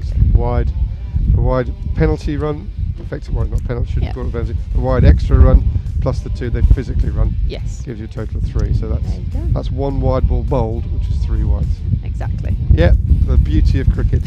Here we see the batting lineup. Well, only 2 used. So Kim Carney, she was the headline with 24 off 12, strike rate of 200, and Lucy Barnett, good supporting role with 16 off 15. So that's a strike rate of 107. Well, actually on there we've got them down as needing -2. So obviously that's not quite how it works. That was a win by 10 wickets for the Isle of Man outfit. Up a run rate of their chase of 10.89, which has given us some extra time. Might just take a quick look at the bowling figures. Becky Webster had a quiet game because she didn't get a bowl, and she's listed down there to come in at number 11. So Rachel Overman. Rachel Not seen Overman her also, yet. yeah. Or Becky Corkish. What a great name. Becky Corkish, Well, there's a few we haven't seen. yeah. Claire Crow. So this is, well, Claire was the captain. She was at the toss. You missed that for obvious reasons. So you should have given me these opportunities there. Actually, She was very much in lining evidence up. at the toss. And according to the list, according to the card, she was due to come in next. Ellen Cleator, or Cleator, it's a bit like Creator, I isn't went it? Cleator. Cleator, yeah. But you see, if it was an R, it'd be Creator, wouldn't it? You see, this is the vagaries of the English language. Yeah, Cleator. Cool. So, yeah, we're still getting to know these girls, and they're in and around the Crocodile Club here at the Desert Springs Resort. And each of these 5 nations taking part has got quite a different sort of personality set, all of interest. And yeah, it's great to see them out in the field. We've now seen 3 of the 5 nations because Norway have played twice, and we're about to see a 4th one in the next match before finally in the last match of the day Spain will make their debut in the tournament, having had their match rained off yesterday. They'll be up against the Isle of Man, and that performance by the Isle of Man will give them a lot of confidence for their clash against the hosts later. Any predictions for that one? Let's have a think. So Isle of Man, Spain. Honestly, I'm not sure because I've never seen Spain play. That's the first time I've seen Isle of Man play. But from having relative discussions with people, I don't want to really say Isle of Man if I'm sat in Spain. But, Well, I I don't know. I'm excited. I'm excited to see. I can't comment when I haven't Let's seen just the say team that play. Spain aren't talking a big game. They're very much saying this is a development opportunity. So, That's okay. but then there is, dare I say it without making too many generalisations, there's a bit more modesty associated with women's cricket than there is with men's cricket. Not so much ego knocking around. So they might be understating their own abilities. They've got their captain's certainly an experienced cricketer. We're going to see more of her later. That's Elspeth Fowler, who played for La Manga men's team a couple of weekends ago at the Cartamar Oval. So just 2 bowling figures to show you. Well, let's not dwell on those for too long. The captain went at 10 and over, and Hina Hussain went at 11 per over, with the 9 extras there, most of which were runs taken off the wide. So yeah, again, another learning experience for Norway. They'll be back tomorrow to play their next match. We'll be back with updates for you as we see the summary of the match. We'll be back with updates for you when we have a start time agreed for the next match, which we suspect will be brought forward slightly. So from me, Andrew Elliott, and from Thea Brooks, we'll be back with you.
So I'm joined with our player of the match of the game that's just occurred now with Lucy Barnett. Lucy, congratulations. How did you find the game just now? It was a really good game. I think we played well. It was a good experience, like for our first ever international game, our first ever time taking pictures as a group.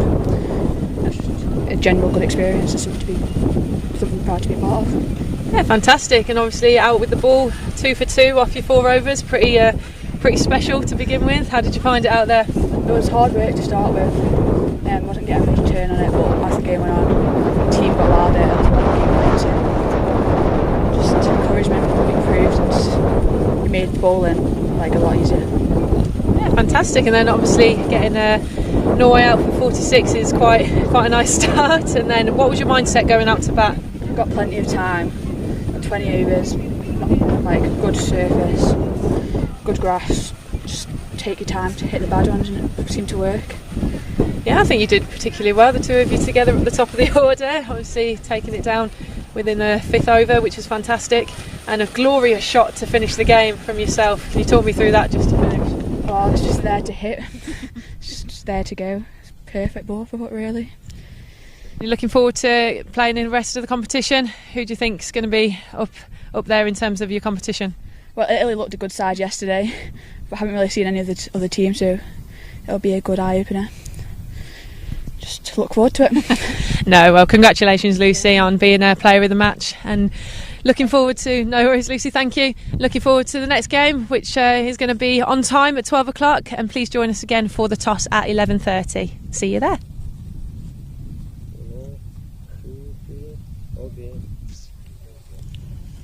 Thank you.